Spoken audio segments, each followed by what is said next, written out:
자, 다시 시작할게요. 네, 시작하겠습니다. 예. 포도예약 전파 경로 아까 말씀을 간단히 드렸는데, 참, 지금은 녹화가 안 되는 되네요. 그 간식 있잖아요. 간식을 주지 않습니다. 오늘도 없었죠. 조금 갖고 오실 수 있으면 조금 좋을 것 같아요. 크래커류 같은 거는 와인 드시면서 약간 입안을 씻어내는 역할도 하니까요. 너무 거한 거 말고요. 조금씩 갖고 오시면 주변 분들하고 같이 드시면 좋을 것 같습니다. 저한테도 하나 주시고요. 예. 자, 포도 전파 경로는 아까 말씀드렸듯이 포도 원산지가 러시아 쪽 그리고 그루지아라고 하는 동유럽 쪽입니다. 그래서 지금도 그루지아라고 하는 데서 와인이 따로 나와서 수입이 우리나라에 되고 있어요. 희한하게 거기는 와인을 어떻게 만드냐면요. 땅을 파갖고 항아리를 묻어 놓습니다. 항아리를 묻어 놓고 거기다가 포도를 막 집어넣어요. 막 집어넣어서 여기서 발효를 시키고 꺼집어내려면 들어가야 돼요. 예, 그리고 청소하려고 해도 들어가야 되고. 예, 그 항아리를 꺼내는 게 아니라 항아리는 땅속에 잘 묻어 놓고 그냥 포도를 여기서 아주 옛날 방식으로 한다는데 아주 독특한 와인들을. 그게 서유럽이 아니라 동유럽 요쪽, 러시아의 끝쪽 요 정도가 됩니다. 거기서부터 이제 포도가 이제 서진을 하면서 와인을 만들기 시작했죠. 그래서 지중해 쪽으로 전파가 되고 유럽, 이태리 그쪽으로 프랑스가 이제 기원전 600년 전 그때쯤부터 와인을 만들기 시작했어요. 자, 한참 와인을 만들다가 이제 신세계들로 넘어가기 시작했습니다. 언제냐? 남아메리카의 페루의 1530년, 칠레의 1540년, 그러니까 한참 1000년 이상 지나고 나서 이제 그 포도가 거의 2000년이죠. 예. 그리고 남아프리카 공화국 이쪽으로도 전파가 되고요. 그 다음에 미국, 호주 이런 쪽으로 전파가 됐습니다. 그래서 와인을 구세계하고 신세계라고 하는 걸로 크게 나누는데요. 구세계는 와인을 1000년 정도 이상 만들어 온 서유럽과 동유럽을 구세계라고 하고요. 나머지는 전부 다 그냥 신세계라고 해요. 와인을 만든 지 500년이 안 된 뭐 그런 나라들. 여기도 신세계, 여기도 신세계, 여기도 신세계입니다. 예, 우리나라는 거의 존재를 못 느끼는 정도가 됩니다. 중국이랑 일본이 굉장히 좋은 와인을 많이 만들어요. 일본이 일본화된 와인, 중국은 서구화된 와인들을 굉장히 잘 만듭니다. 우리는 우리나라 스타일의 와인들을 만들고 있는데 아직까지 많이 알려지질 않아서 그렇습니다. 자, 와인과 건강, 또 와인과 비즈니스 얘기를 좀 할게요. 자, 와인을 우리나라에서는 언제부터 드시기 시작했습니까? 여러분들 와인 처음 드신 게 언제였어요? 2000년? 예, 뭐 그 정도. 또 다른 분들은요? 그쵸. 예, 예. 포도주는 집에서 담가서. 예. 자, 그 얘기 드릴게요. 포도주, 집에서 담그시는 포도주하고 와인하고 같은 걸까요? 다른 걸까요? 예. 예. 조금 다릅니다. 그 얘기 좀 드릴게요. 포도주 어떻게 만들죠? 포도를 딱 따서 병에다 잔뜩 넣으시고, 그 다음에 설탕 넣으시고, 그 다음 뭐 넣으시죠? 아무것도 안 넣었어요? 자, 그러면 그게 좀 다른 얘기예요. 그거는 이쪽입니다. 자, 소주를 부으셨어요. 소주를 콸콸콸 부었어요. 포도에다가 설탕에다가 소주. 자, 그러면요, 요거는 포도즙이 나와서 알코올하고 섞인 거죠. 혼성주라고 합니다. 예. 알코올을 생성한 게 아니라 알코올을 갖다 부은 거죠. 이거는 와인이 아니에요. 예. 와인이라고 하는 건 뭐냐 하면요. 나중에 와인 정의가 나오는데요. 포도와 포도즙을 사용해서 발효라는 과정을 거친 것을 와인이라고 합니다. 자, 이것도 뭐 전 세계적으로 조금 다른데요. 유럽, EU 정의상은요. 포도와 그 즙, 뭐 건포도를 포함하는 경우들이 있습니다. 그렇게 해서 발효를 거친 걸 와인이라고 하고요. 와인이라고 하는 이름이 붙으면 앞에 무슨 애플이 붙든 뭐 파인애플이 붙든 아니 뭐 사과가 붙든 뭐 사과하고 애플 같은 거죠. 예, 뭐냐 과실을 으깨서 그 즙하고 곰팡이인 효모하고 결합을 해서 발효라고 하는 화학적인 과정을 거친 것을 와인이라고 합니다. 가끔 연배 드신 분들은 와인이라는 얘기보다는 포도주라는 말씀이 조금 편하신 경우도 있잖아요. 근데 용어로 어느 정도 요즘은 구분을 하는 게 와인이라고 하는 거는 발효를 한 거를 지칭할 때 와인이라는 표현을 쓰고 포도주라는 말은 와인도 포함되는데 지금 얘기했던 혼성주를 포함하는 경우가 많기 때문에 요즘은 와인을 좀 더 외래어긴 하지만 표준어로 좀 많이 쓰고 있는 경향들이 강합니다. 포도주라 그러면 그런 거가 다 포함이 되기 때문에요. 근데 말씀하신 것처럼 발효를 해서 만드셨으면 와인이 맞습니다. 예, 그 포도주는 와인이 맞아요.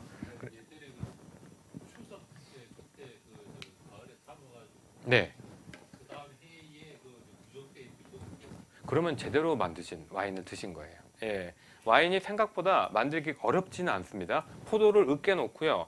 부글부글 끓게 한 2주 정도 걸려요. 이 부글부글 잘 끓어서 좋은 향기, 그러니까 알코올 향이 나면은 걸러서 먹으면 그게 와인이에요. 예. 사과를 막 이렇게 으깨 놨는데 그거는 발효 잘 안 돼요. 왜? 효모가 적당한 게 잘 공기 중에 있는 게 아니기 때문에. 그건 발효가 좀 어렵고요. 다른 과실들, 뭐 복분자 뭐 이런 거 다 으깨 놓으면요. 곰팡이하고 작용을 해야지만 발효라는 게 나는데요. 포도의 효모는 좀 많은 편이에요. 그러니까 포도 껍질에 있는 흰색 곰팡이들 있잖아요. 그런 것들도 작용이 되는 경우들이 많아요. 그래서 포도는 으깨 놓으면 그냥 발효가 바로 되는 경우들이 많기 때문에 그렇고 다른 과실들은 그 과실에 어울리는 효모들을 투입해주면 발효가 되기 시작합니다. 그래서 뭐든지 간에 과실이나 곡류로 만들었던 간에 부글부글 끓는 발효라는 과정, 그러니까 당분과 효모가 결합해서 알코올과 이산화탄소와 에너지가 나오면 이거를 발효라고 하고요. 발효라는 과정을 거치면 와인이라는 말을 붙입니다. 자, 우리가 지지난 정권 때요. 이미 지지난 정권 때 그랬네요. 막걸리를 굉장히 그 외국에다가 많이 알리려고 했잖아요. 막걸리 영어로 뭐죠? 네, 원래는 막걸리가 맞아요. 근데 그걸 편의상 뭐라고 했죠? 네, 라이스 와인이라고 했죠. 라이스 와인 맞는 말일까요? 네, 맞아요. 왜냐? 쌀을 발효를 해서 만들었기 때문에 맞는 말이라고 얘기할 수 있습니다. 굳이 얘기하자면 그 와인이라는 얘기보다는 다른 술이라는 얘기를 써야 되는데 어쨌든 발효를 했잖아요. 과실이든 곡류든 발효를 했으면 곡류는 조금 달라서요. 당분이라는 형태로 있지 않고 전분이라고 하는 당이 이렇게 묶여 있는 형태로 되어 있는 당이 있기 때문에 이걸 먼저 당화 다 분해해 주는 걸로 한번 발효를 하고 그 다음에 또 발효를 합니다. 발효를 2번이나 해야 되는 게 있기 때문에 외국에서 보면은 우리나라의 곡물 와인 그러니까 곡물 술이 굉장히 양조학적으로 아주 우수한 술들이라고 해요. 그래서 외국의 사례를 찾아볼 수 없을 정도로 우리나라는 많은 술을 만들어 먹었던 나라들입니다. 지금이야 이제 뭐 일제 시대 때 그런 저것 때문에 없어지긴 했는데요. 우리나라 사람들은 원래 술을 잘 만들어 먹는 사람들이었어요. 술에 취해서 가물을 즐기는 그런 즐거운 민족이었다고 합니다. 그래서 와인을 집에서도 만드시고 지금도 많이 만드시고 계시잖아요. 근데 여기 오신 목적은 좀 더 좋은 와인을 만들기 위해서이기 때문에 저희가 실습을 가서 거의 우리나라의 최고 시설이고 최고 양조자세요. 그래서 내가 만드는 거에 크게 관심이 없다 하셨더라도 가서 실습을 해보시고 집에서 또 만들어 보시고 이러시면서 여러 가지 경험들을 하실 수 있습니다. 여러분들이 좋고 깔끔하고 잘 만든 와인만 먹지는 않을 거예요. 잘못 만드신 와이너리의 와인들도 많이 있습니다. 그것도 갖고 와서 드셔보실 건데요. 평가를 하실 때 예, 그렇습니다. 뭐 여러 가지 양조 기술이 부족했다든지 위생 관리가 좀 덜 됐다든지 여러 가지 요인들이 있어요. 여러분들이 만드신 와인하고 비교해 보시면서 마셔보시면 굉장히 다르실 거예요. 그리고 여러분들이 직접 실습 가시면 와인을 만드셔서 본인 와인을 만드실 거기 때문에 그 와인하고도 비교해 보시면 아주 재밌는 기회가 될 것 같고요. 자, 우리나라 와인 언제부터 먹기 시작했느냐? 뭐 제가 그냥 먼저 말씀드릴게요. 해외 여행이 자율화되면서부터 많이 마시게 됐어요. 그때가 언제냐? 1990년대였습니다. 예, 너도 나도 외국에 갔다 오면서 교수님 선물도 사야 되고 옆집 누구 순인의 선물도 사야 되고 뭘 사와야 될지 모르다가 어떻게 보니까 시간이 다 가버리고 비행기 탈 시간이 돼버렸어요. 어떻게 하냐 이러다 보니까 비행기 안에서 술을 팔더라고요. 그래서 너도 나도 술을 사갖고 들었는데 그게 전부 다 거의 다 와인들이었습니다. 그래서 교수님한테도 드리고 옆집 순이한테도 주고 예, 뭐 다 줬는데요. 와인을 마시는 법을 모르시다 보니까 집에다가 장식장에다 위스키 마냥 잘 전시해 놓고 지금 오픈해 보시는 분들도 가끔 있습니다. 제가 저 아버지가 그때 해외여행 자유화 될 때 해외여행 갔다 오시고 와인을 사오셨어요. 그거를 2015년도에 땄습니다. 예, 지금 와서 보니까 그 와인은 1년 안에 먹었어야 되는 와인이었어요. 그걸 거의 30년 가까이 두고 있다가 받았더니 거의 못 마실 와인이 돼서 예, 코르크도 다 부식이 되고 이래갖고 예, 한 잔 조금 마시려다 다 버렸습니다. 네, 지금도 여러분들 찬장에 보시면 오래된 와인들 있죠. 예, 그냥 다 들고 나오세요. 예, 제가 판별을 해드릴게요. 예. 아닌 것 같아요 하고 제가 집에 챙겨간 와인들 예, 그런 와인들이 있을 수도 있습니다. 가끔 보시면 좋은 와인들이 있는 경우들이 있고요. 원래 와인들이요. 프랑스 와인들은 특히 그런데 등급이라는 게 있어요. 예, 그러니까 등급이라기보다 이제 그 체계가 있는데 어떤 와인들은 좀 이렇게 빨리 먹어야 되는 와인들, 그러니까 오래 두지 못하는 와인들, 빨리 이렇게 사그라드는 와인들이 있고요.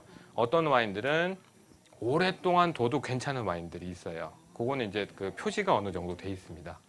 예, 갖고 오시면 제가 봐드리고 예, 아니에요 하고 쓱 예, 다 치우겠습니다. 네. 예. 네네. 그 부분은 절대적이지 않아요. 그거는 분명하게 얘기를 해주세요. 어떤 와인들은 이렇게 말씀드릴게요. 포도가 약한 포도로 만든 와인들은 오래 못 둡니다.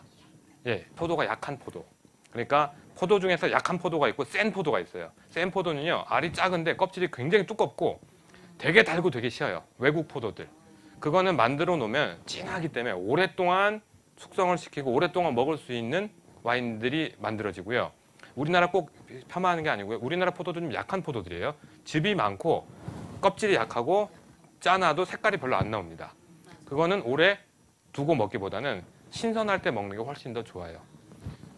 어떤 와인들은요, 우리가 참 이 얘기를 드릴게요. 겉절이 있죠, 겉절이. 겉절을 오래 두면 묵은지 됩니까?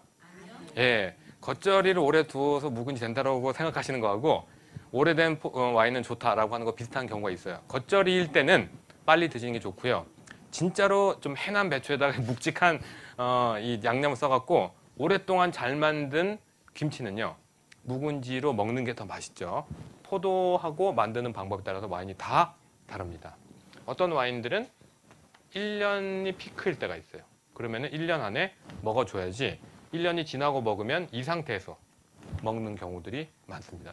제가 아까 우리 아버님이 프랑스 사오신 와인, 이런 와인이었어요. 근데 30년 있다가 먹었습니다.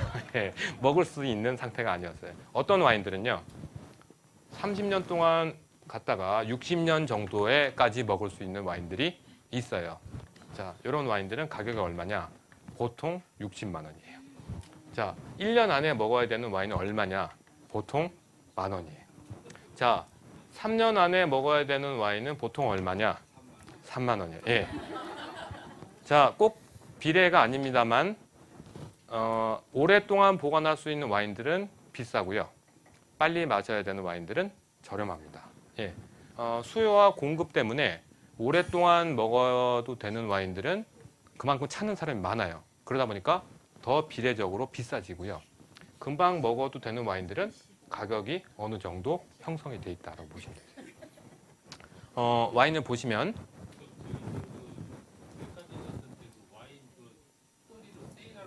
자, 그 얘기 중요한 얘기. 그 얘기 아주 중요한 얘기입니다. 자, 와인을 보시면요, 빈티지라고 해서 연도가 써 있어요. 이 연도는 이 와인에다가 집어넣은 연도가 아니고요, 이 과실을 생산한 연도입니다. 자, 포도가 가을에 수확을 되죠. 2011년이라고 써 있다. 2011년에 봄에서부터 가을에 재배한 포도를 가지고 만들었으면 2011년이라고 쓰고요. 이걸 뭐 숙성을 3년 동안 해갖고 2014년에 병에 집어넣었다. 그래도 2011년이라고 씁니다. 자, 그리고 우리나라는 북반구잖아요. 그러니까 3월 달에 포도 심어서 9월 달이나 8월 달에 수확을 하죠. 남반구는 아닙니다. 남반구는 한 6개월 미뤄서 수확을 언제 하냐면 1월 달에 해요. 1월 달에 하니까 2011년이라고 써 있으면 남반구 거는 연초에 만든 거고요. 우리나라 거는 북방 거는 연말에 만든 거고. 예. 이게 달라요. 그러니까 칠레나 남아메리카 공화국이나 호주 거다. 2011년이다. 그러면 1년을 더 앞으로 보셔야 됩니다. 자, 지금 굉장히 중요한 질문 하셨는데, 자, 5만 원짜리 와인인데 할인해서 3만 원이다. 3년 안에 먹어야 될까요? 5년 안에 먹어야 될까요? 자, 요거는 여러분들이 얼만큼의 비용을 지불했느냐에 따라서 그 재화의 가치가 달라지죠.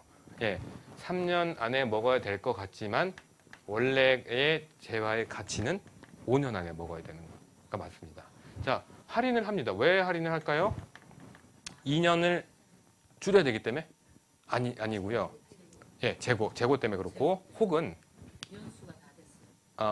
그럴 경우도 있어요. 진짜 그렇습니다. 가끔 보면요, 병이 레이블이 조금 상했거나 조금 뭐가 껌댕이가 묻었거나 이러면 상품 가치가 확 떨어집니다. 사람은 그런 건 아닌데 이렇게 좀 껌댕이 묻으면 조금 그런 거 비슷해요. 그러니까 5만 원을 안 받고 3만 원을 받습니다. 저는 가끔요 7만 원짜리 와인인데 신세계, 죄송합니다. 어디라고 얘기하면 안 되는데 10,000원에 파는 경우들이 있어요. 무조건 저는 이 박스로 다 삽니다. 예, 뭐 와인의 안에가 이상이 있는 게 아니고요. 레이블이 찢어졌거나 주로 그런 경우예요. 아니면 호일이 벗겨졌거나 와인의 품질에는 아무 이상 없습니다. 근데 상품으로서의 가치, 포장이 뜯겨졌기 때문에 떨어졌기 때문에 이렇게 파는데요. 저는 이럴 때는 두말하지 않고 카드를 긁습니다. 예, 집에 가서 한 소리 듣고 이렇게 되죠. 또 질렀다고. 예. 말씀하신 대로 내가 얼만큼의 재화를 쓰느냐, 그 재화에 대한 가치를 매기느냐죠. 내가 3만 원에 샀으면요, 사실은 그 와인은 3만 원의 즐거움을 줍니다. 10만 원을 주고 샀다. 10만 원의 즐거움을 주는데요. 모르고 마셨을 때 그렇지, 그게 알고 보니 5만 원이었다. 얼마나 5만 원어치의 속이 쓰리겠어요. 그렇지만 내가 지불하는 가치에 대한 그런 재화에 대한 가치를 느낀다라고 하는 거는 그만큼은 즐긴다라고 생각해 주시면 될 것 같아요.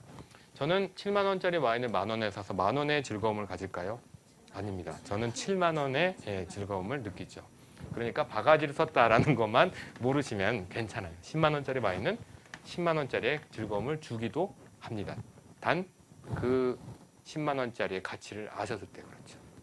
자, 10만 원짜리 와인들을 저는 1년에 2번 정도 마셔요. 예, 집사람이 너무 뭐라 그러기 때문에 자주 마실 수가 없습니다. 제가 아주 좋아하는 마을이 있는데, 프랑스의 마을이 있는데 그 마을에서 나오는 좀 좋은 와인 1년에 2번 정도. 작년에 1병밖에 못 마셨어요. 너무 뭐라 그래갖고 금년에 그래서 질러놓고 집에다 갖다 놨습니다. 집에 2병이 있어요. 예, 그러니까 저는 그 마을을 너무 좋아해서 그 마을에서 나오는 와인이라면 10만 원을 냅니다. 예, 그런데 그걸 항시 먹을 수는 없기 때문에 1년에 2병 정도를 사요. 예. 비싼 와인이 좋은 와인이냐? 그렇기도 합니다. 근데 비싼 와인이 좋은 와인이라서 비싼 와인을 사 먹는 건 누구나 할 수 있어요. 그러니까 돈만 있다면요. 근데 저렴하면서 좋은 와인을 찾는 거는 아주 고수들만 할 수가 있어요. 예, 저도 고수입니다. 예, 그래서 와인을 추천해 달라 그러면 저는 주로 2만 원, 3만 원대를 추천드려요. 거기도 좋은 와인이 얼마나 많은데 굳이 모르시면서 10만 원, 그러니까 10만 원과 2만 원의 차이를 모르시면서 10만 원 드실 필요는 없습니다. 근데 와인이 네. 보면은 선물을 받으면은 포장이 아주 근사하잖아요. 네네. 거기에 뭐 이렇게 이런 오프너도 있고, 예. 네. 그럼 그 가격이 다 포함된 가격인가요? 그렇죠, 당연히. 예. 포장지도 비쌉니다. 그렇죠. 예, 뭐 포장지를 뭘로 썼냐에 따라서 5,000원이 더 들어가고, 스티커를 뭐 금박으로 붙였냐에 따라서 또 몇천 원 올라가고, 그게 다 마케팅과 포장에 들어가는, 상품에 들어가는 가격이죠. 예.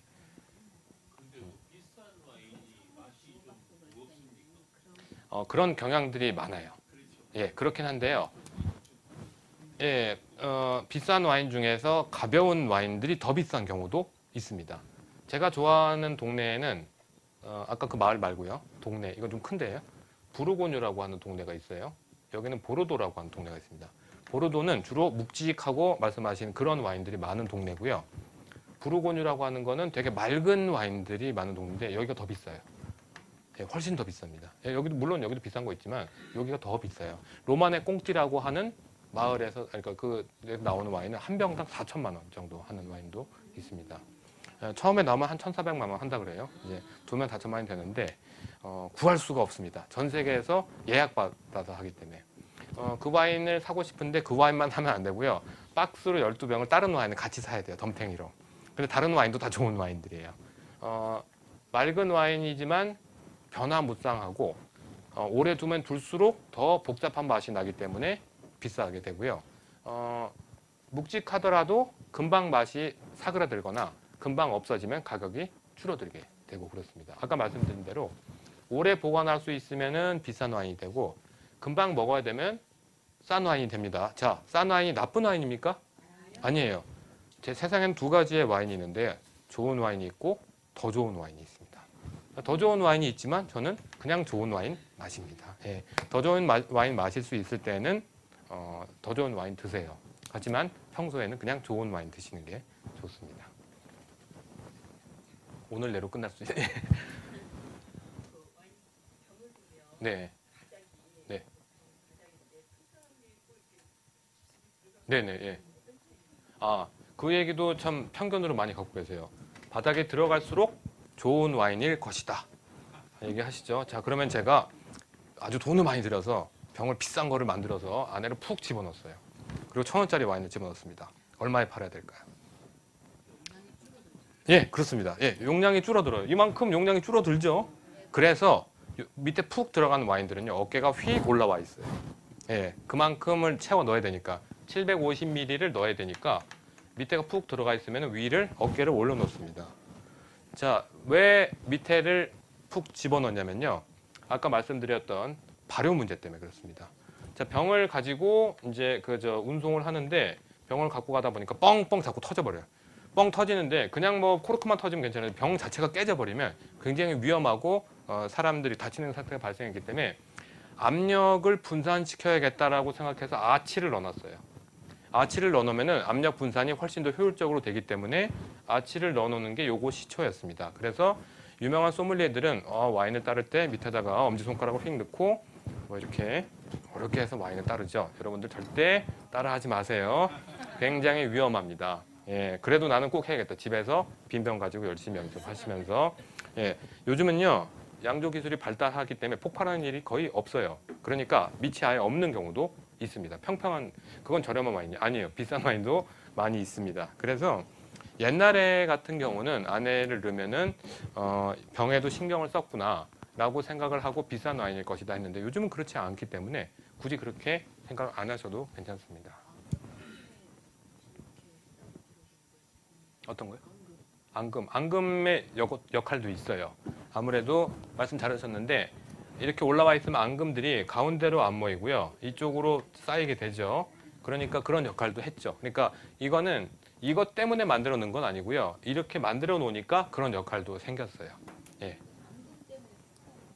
아니에요. 예. 앙금은 사실은 먹어도 되는 그런 성분들이에요. 그러니까 산들, 그러니까 그 신맛을 내는 산들이 나중에는 결정이 돼서 밑에 깔아앉거나 이런 경우들이 있고요. 그거는 이제 고체로 보이는 거고 보통은 포도에 그 찌꺼기는 아닌데요. 포도 그 와인이 오래되면 오래될수록 포도 성분들이 이게 약간 그 결정화돼서 내려오는 경우들이 있어요. 그러니까 그게 무슨 폭발을 일으키는 성분은 아니고요. 폭발이 되는 거는 이산화탄소, 그러니까 발효가 돼서 탄산가스가 나왔을 때 그렇고요. 요거는 먹어도 사실은 전혀 건강에 지장이 있거나 이러지 않습니다. 대신 좋은 레스토랑에 가서 내가 포도 찌꺼기를 먹으면 기분이 안 좋잖아요. 그러니까 서비스를 할 때 이런 거를 거르기 위해서 디캔팅이라는 작업을 합니다. 유리병에다 옮겨놨다가 유리병에서 잔에 따르면서 2번 찌꺼기를 걸러주는 걸로 하거든요. 네. 네네.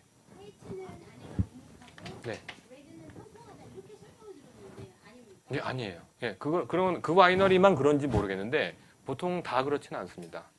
예, 그러니까 아까 말씀드린 대로 안에를 푹 집어넣은 이유는 발효 때문에 폭발이 되는 거를 조금이라도 방지하고자 압력 분산을 위해서. 유리병이 굉장히 튼튼하잖아요.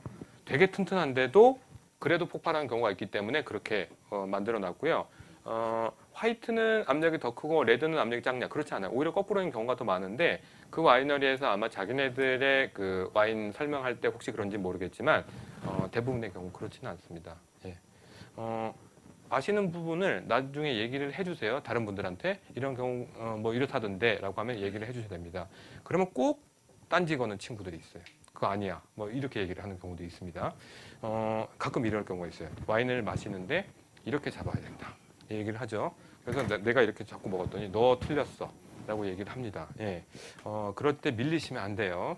그때 밀리면요, 평생 그 친구한테 밀리고 살아야 돼요. 절대 그렇지 않다. 나는 소믈리에 선생님한테 배웠는데 이것도 괜찮다더라. 라고 설득력 있게 얘기를 하실 수 있어야 돼요. 무슨 이유인지는 잘 모르겠고 이렇게 하라는데 이러면 안 돼요. 정확히 알고 계셔야지 정확히 설명할 수 있고요. 그 친구들한테 안 밀립니다. 예. 꼭 내가 와인 좀 안내하는 친구들이 그런 식으로 딴지를 걸어요. 예. 딴지 거는 친구들한테 밀리면 안 되니까요. 자, 우리가 건배할 때 자꾸 딴 얘기 하게 되는데 괜찮죠? 예. 잔의 요 스템이라고 하는 손잡이 부분 잡는 이유는요. 잡기 제일 편해서 그래요. 예. 여기를 잡으면 안 되냐라고 우리는 얘기를 합니다만 이렇게 잡으면은 손의 체온이 와인에 전달이 돼서 어떻게 된다 얘기하는데요. 오바마하고 엘리자베스 여왕 오면은 건배할 때 이러고 있어요.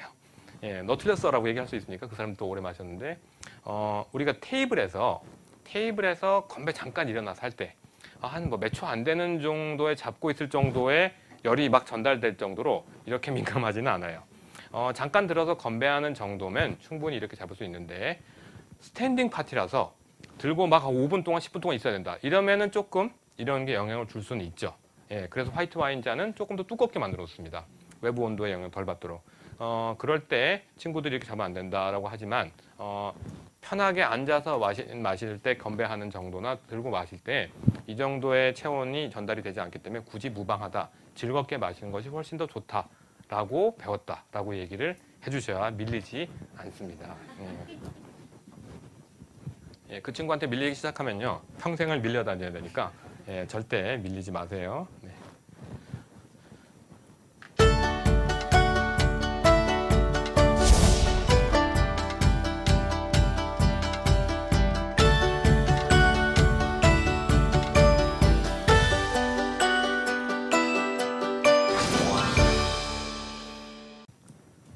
자, 와인을 그때부터 많이 마시기 시작했는데 여러분들은 와인을 왜 좋아하세요? 왜 와인을 마시게 되셨어요?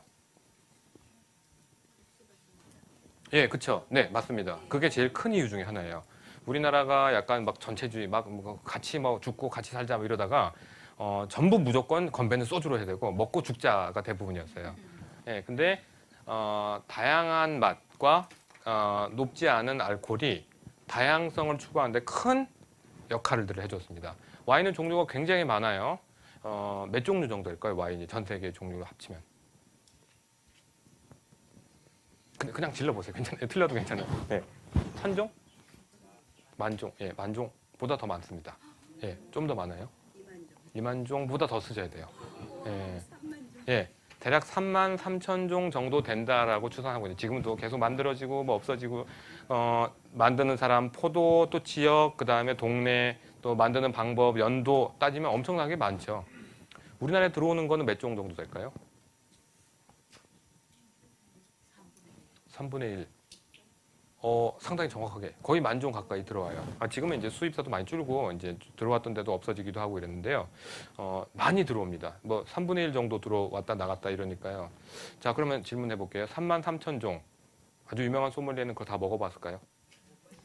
예, 간이 터져 죽겠죠. 예. 우리나라 수입되는 10,000종. 저는 다 먹어봤을까요? 예, 안 먹어봤습니다. 다 못 먹어요. 예, 평생 동안 마셔도 못 근데 유명한 소믈리에들은 진짜 거의 다 먹어본 사람들이 있어요. 대신 먹어보는 게 벌컥벌컥이 아니고요. 입안에 넣었다가 뱉었다가, 입안에 넣었다가 뱉었다가 이렇게 하는데 저도 모르겠어요. 제가 개수를 안 해봤는데 5,000종 정도는 먹어본 것 같아요. 그러니까 저도 이제 시음하고 뱉고 다 기억 못합니다. 자, 제가 맛있게 마셨던 와인을 추천하라. 20개 안에서 추천할 수 있습니다. 혹은 10개로 줄여라. 10개로 줄일 수 있어요. 5개로 줄여라. 5개를 얘기할 수 있습니다. 어느 때와 어느 티표에 맞춘 와인들을 얘기하면 그렇게 할 수 있어요. 여러분들도 와인 100개 먹어볼 필요 없어요. 내가 좋아하는 거, 아주 좋아하는 와인 5개 정도나 10개 정도 이름을 알고 있으면 여러분들은 와인의 고수가 될 수 있습니다. 굳이 많이 아실 필요가 없다는 얘기예요. 네, 그 중에 하나에 네, 한국 와인을 아껴주시는 분이 많아질수록 제 보람은 커져만 갑니다. 어디 가서 예를 들어서 저 얘기를 합니다. 모임을 하는데 와인 추천해달래요. 그렇게 해서는 안 되고 누가 모이는데 친구들인데 친한 친구냐 아니냐 조금 포멀하냐 여자가 많냐 남자가 많냐 남자도 수다 떠는 남자냐 아니냐. 예, 무슨 음식이랑 먹느냐에 따라서 여자가 좀 더 많은 화이트 쪽이나 로제 쪽을 추천하고 남자가 많은데 고기를 구워 먹는다. 그러면은 레드 쪽. 예, 고기인데 그 돼지고기냐 소고기냐에 따라 또 다르고요. 양념을 하느냐 안 하느냐에 따라서 또 다릅니다. 그런 거에 맞게 5개에서 10개만 알고 계시면 되지 굳이 너무 많은 와인을 아실 필요는 없어요. 다 너무 많은 와인 마실 때는요. 내가 아는 그 10개와 20개의 와인의 기준에서 이건 좀 더 다네, 이건 좀 더 떨네 이런 정도로만 구별하실 수 있으면은 여러분 충분하시다라고 얘기할 수 있어요. 자, 여러분들이 막 와인에 너무 꽂혀갖고 내가 소믈리에가 돼야지. 자, 그때부터는 험난한 길이 시작이 됩니다. 예. 자, 법은 그냥 법으로 잘 알 때가 좋지. 내가 꼭 판사가 돼야 될 필요는 없어요. 예, 판사가 되시려면은 그만큼의 각오와 노력을 하셔야죠. 저도 소믈리에지만은 저보다 민감하고 아주 훌륭한 소믈리에들이 많습니다. 예, 그 사람들을 제가 부럽느냐? 그렇지는 않아요. 저는 제 자리가 있고 그 사람들은 그 사람들의 자리가 있고요. 예.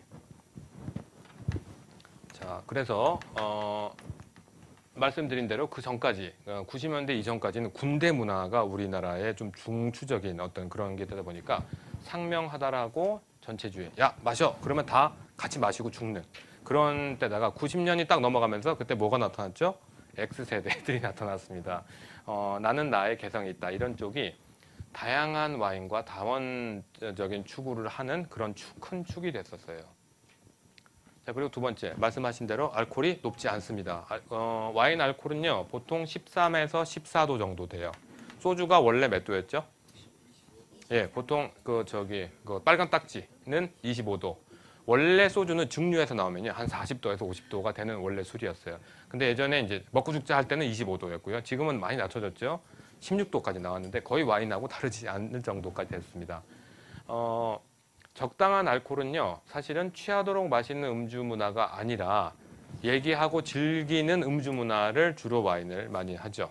자, 와인 마시면서 여러분들 무슨 얘기 주로 하세요? 얘기를 안 하시는. 예. 주로 영화 얘기, 음악 얘기, 그리고 뭐 어제 봤던 뭐 책 얘기 이런 얘기하고 뭐 사랑 얘기를 많이 합니다. 자, 뒤집어서요. 소주 마시면서 무슨 얘기하죠? 바로 그거. 상사 욕하는 거. 소주를 마시면 자연스럽게 튀어나오게 됩니다. 아, 그 뭐 누구 어쩌고 이러면서. 영화에 보시면요. 좀 옛날 영화인데 봄날은 간다라고 이영애하고 유지태 나온 영화였어요. 이영애가 유지태를 배신하고 사랑이 어떻게 변하냐고 휙 가버렸어요. 유지태가 너무 상심을 해서 집에서 혼자 소주를 마십니다.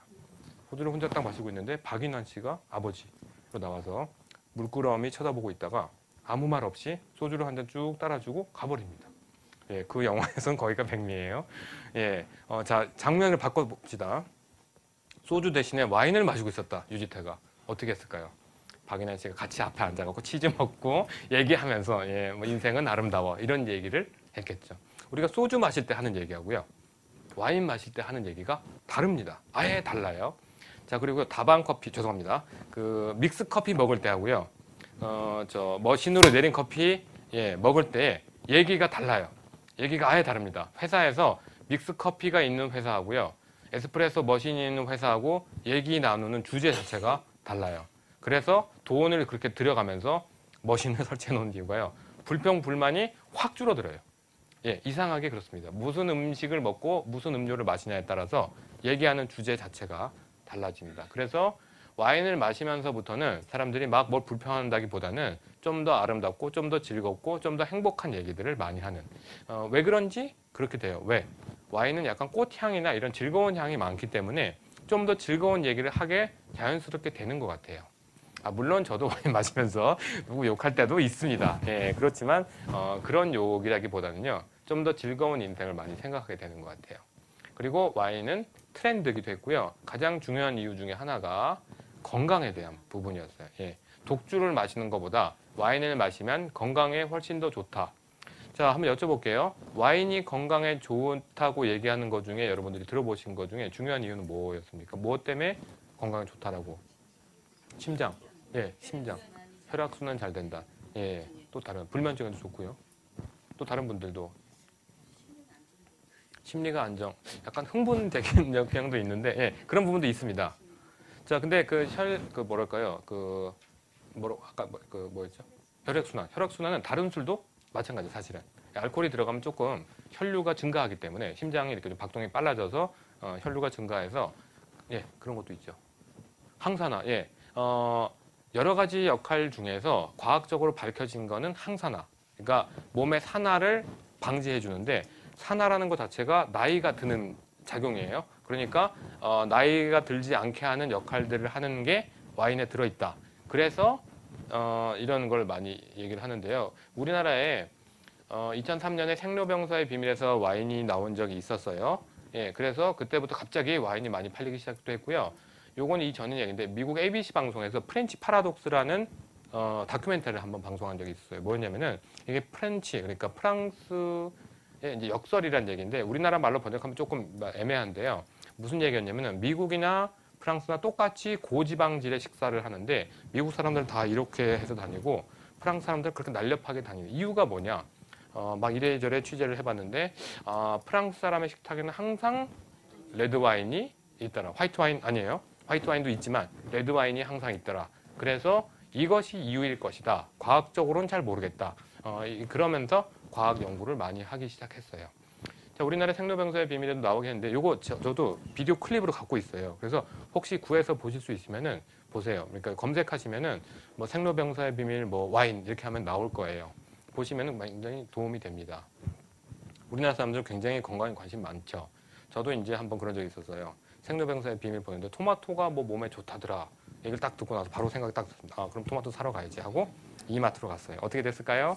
예, 완전히 매진. 예, 정말로. 예, 오늘 입고량 완전 없습니다. 예, 그냥 종이 찢어서 써놨어요. 예, 정말로 건강에 관심들이 다 많습니다. 와인을 드시면요. 여러 가지 역할들을 하는 것 중에서 아까 얘기한 항산화뿐만 아니라 여러 가지 좀 건강에 좋은 역할들을 한다고 되어 있는데요. 2009년에 타임지에서 10대 슈퍼푸드를 선정해서 발표한 적이 있었어요. 혹시 보신 적 있으세요? 예, 자, 10대 슈퍼푸드 뭐가 있을까요? 블루베리, 예, 토마토, 예, 마늘, 예, 브로콜리 얘기하셨고 고구마는 안 들어있어요. 아몬드, 예, 견과류가 들어있습니다. 예. 상당히 정확히들 맞추시고 계세요. 예, 자, 한번 좀 볼까요? 예, 타임 선정 10대 건강식품 첫 번째 토마토.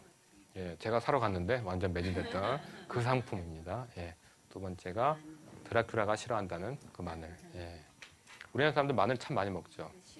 예, 뽀빠이가 좋아하는 시금치. 자, 브로콜리도 그렇게 좋다고 하더라고요. 요거는요 귀리예요.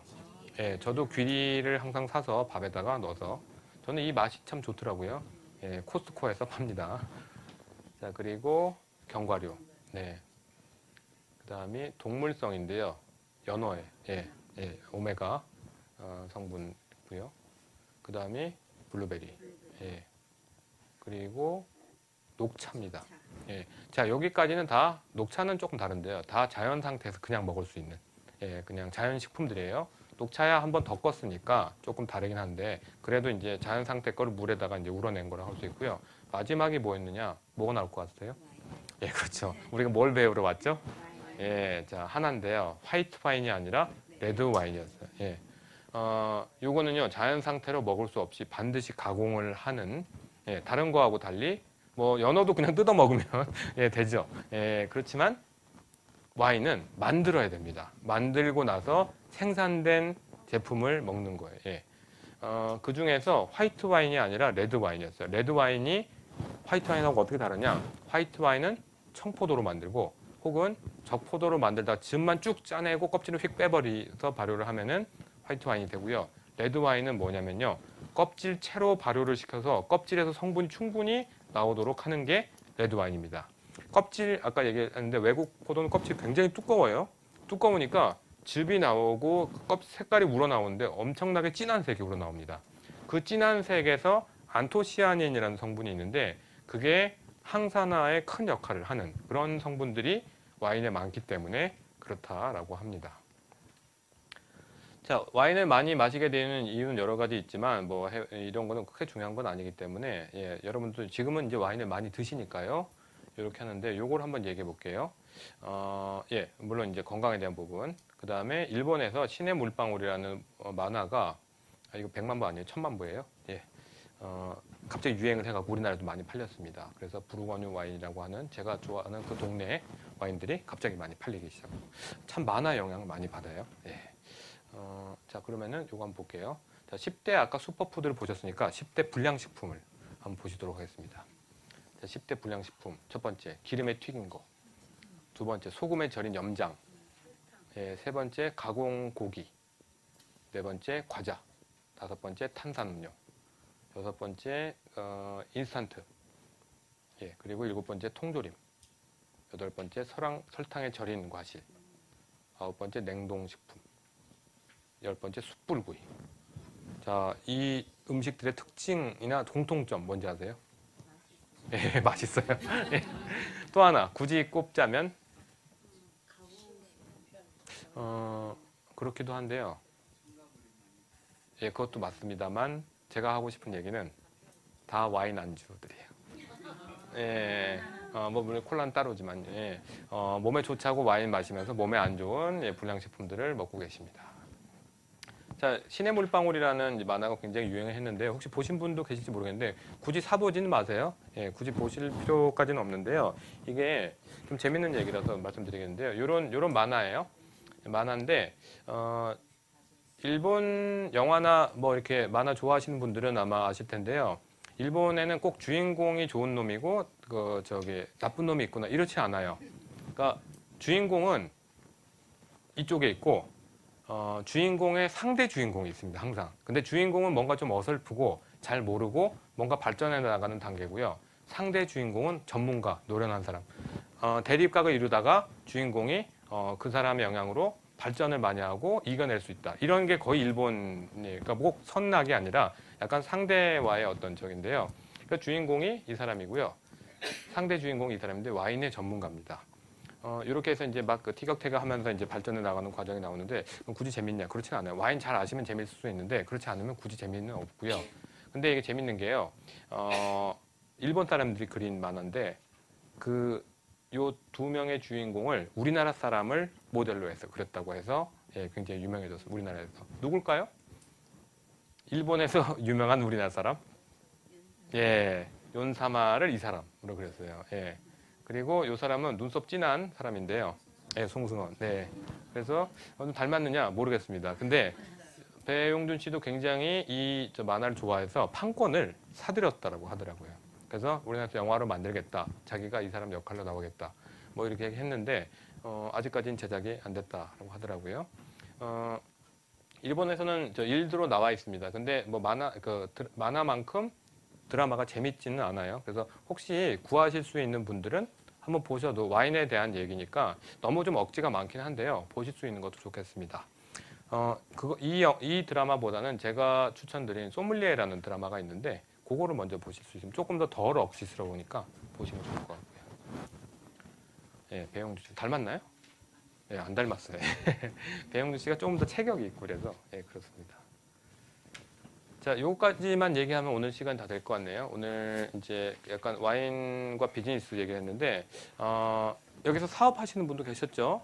예, 그 와인을 얘기하시게 되면은 비즈니스를 꼭 얘기를 하시게 되는 경우들이 많습니다. 특히 우리나라에서는 와인이 들어와서 자리를 잡을 때 비즈니스 쪽으로 상당히 자리를 많이 차지하면서 앉게 됐어요. 소주를 마시지 않고 와인을 마신다. 뭔가 조금 달라 보인다. 그리고 와인을 잘한다라고 하는 거는 세계 문화에 대한 인식이 빠르다. 이런 어떤 인식 때문에 와인을 잘 알면 비즈니스도 굉장히 잘할 것이다. 이런 어떤 그 이미지를 많이 입고 갔죠.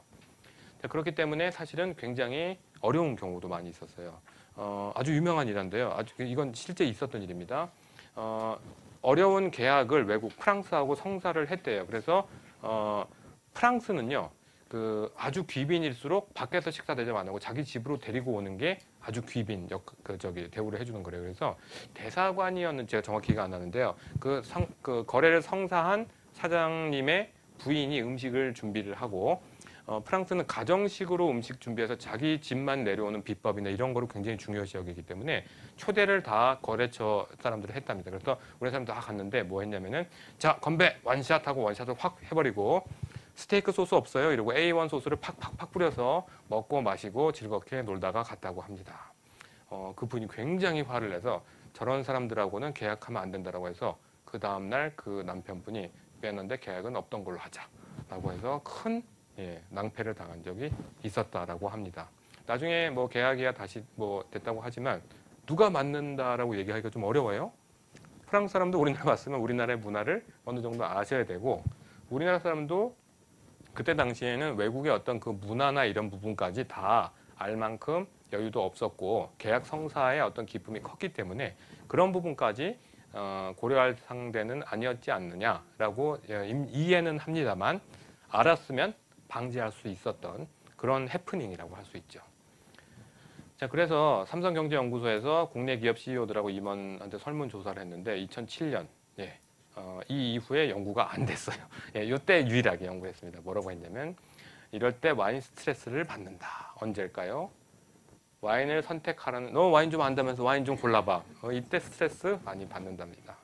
두 번째, 와인의 맛과 가격 등을 구분하지 못할 때 비싼 거라 그러는데 나는 별로 맛이 없는 것 같고 나는 저렴한 게 맛있는 것 같고 그 다음에 상대방이 뭐 까베네 쇼비뇽이 어쩌고 저쩌고 이러는데 못 알아들을 때 진짜 스트레스 받죠. 정말 그렇습니다.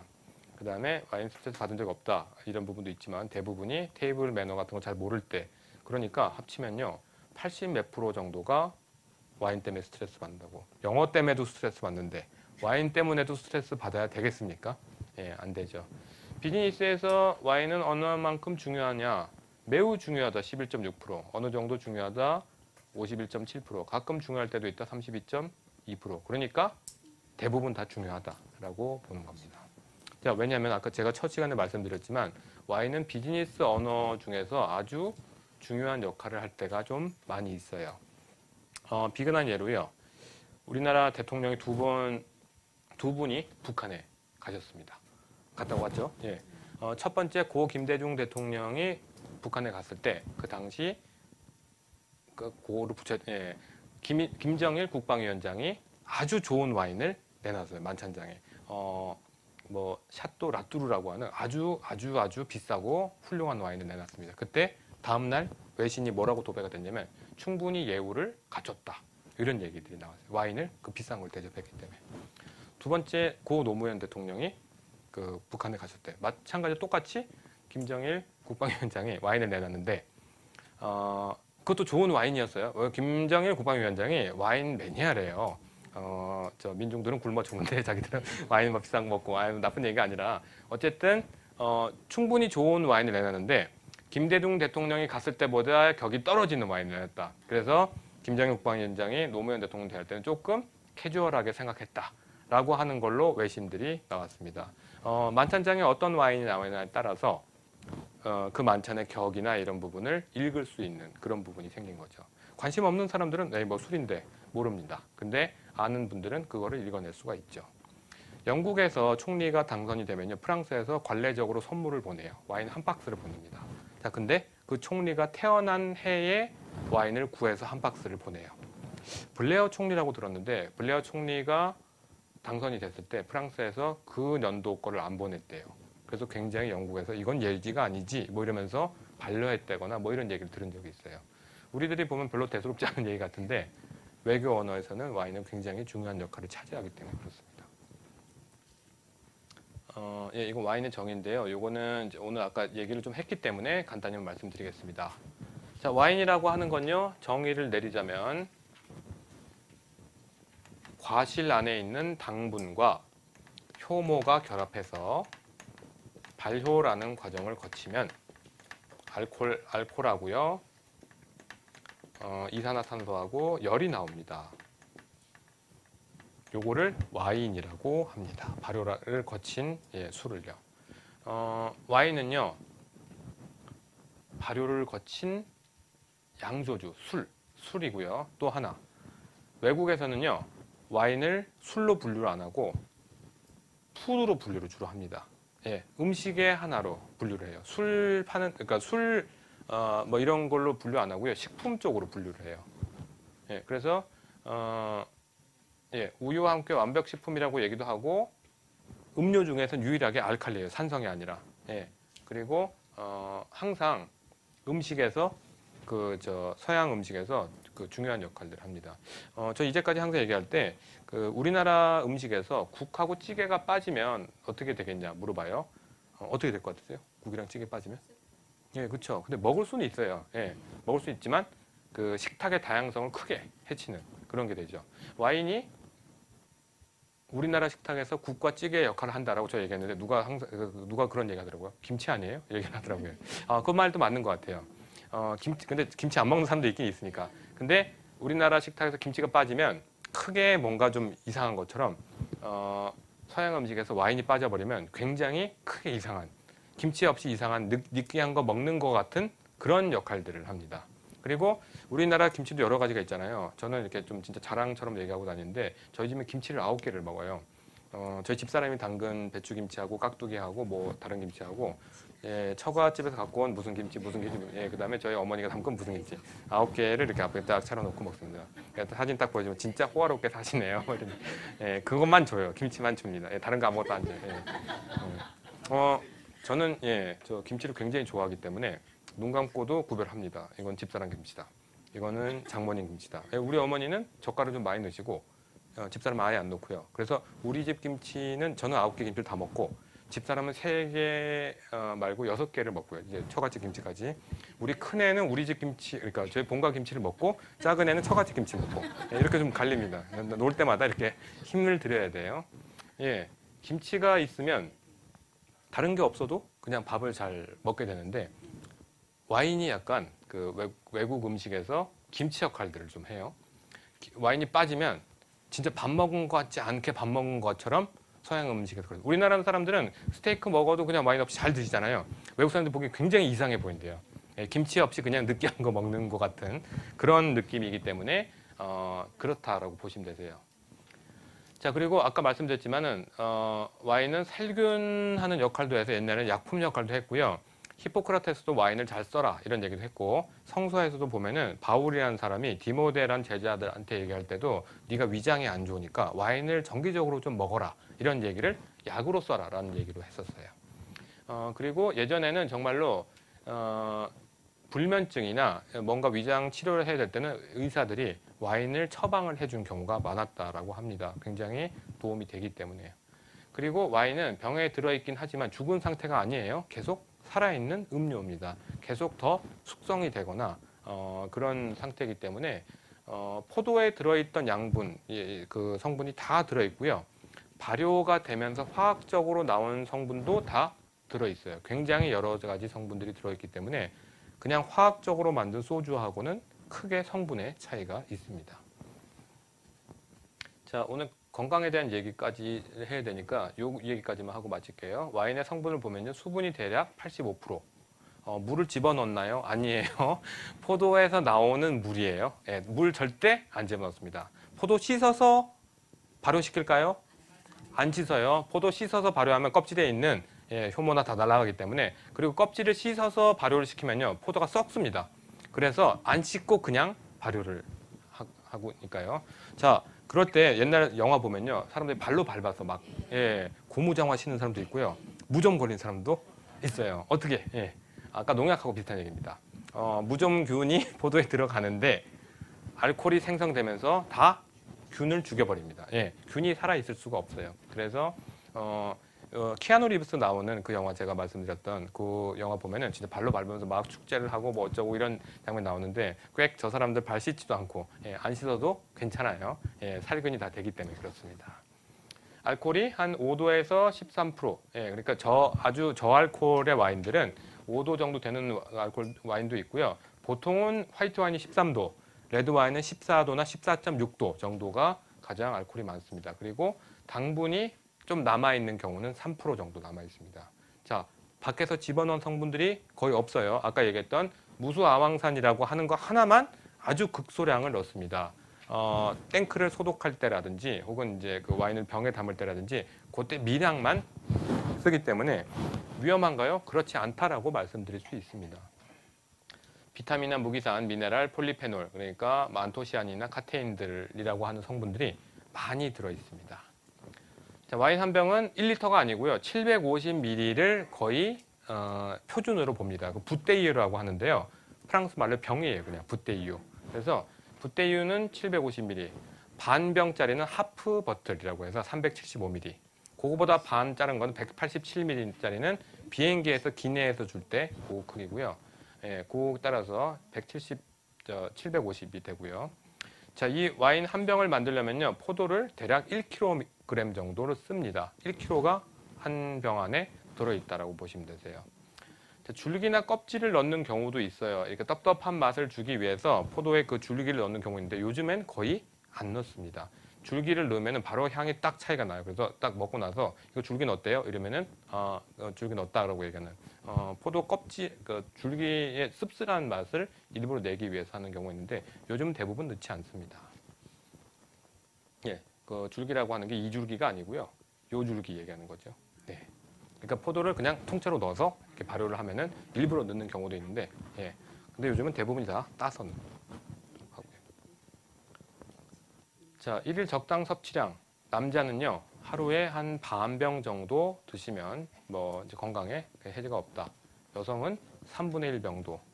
자, 왜 남성하고 여성을 차별하나요? 몸의 수분이 다르기 때문에 그렇습니다. 해독할 수 있는 능력이 달라서요. 그래서요, 남자하고 여자하고 와인 한 병을 나눠 마시면 여자는 좀 취하게 되고 남자는 조금 뭐 아직 정신이 있으니까 이제 데려다 주고 뭐 이런 적이 되죠. 가끔요 주당인 여자분들이 있습니다.